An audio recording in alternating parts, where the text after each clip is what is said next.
Hi, look, Rafi from Rafi Graffiti. Question for Maymac. So, this is your first international defense. What do you think are the hallmarks of the Filipino wrestling spirit that you will bring into this match? See this one? Puso. It's heart. I think for the past 10 years, the Philippine wrestling represented that Pinoy wrestler has heart, especially me.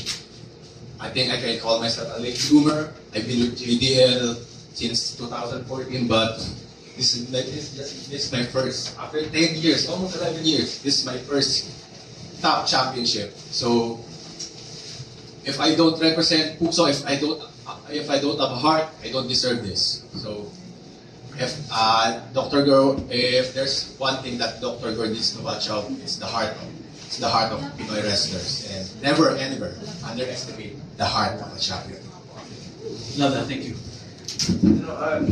I don't think I've ever disrespected or underestimated Filipino wrestling. I just underestimate you. Why? He talks about the heart of Filipino wrestling. I don't disrespect any culture that I go to. People forget that I've been here before COVID.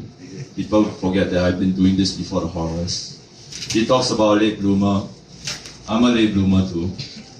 He talks about this is his that's my first championship in a long time without the butcher.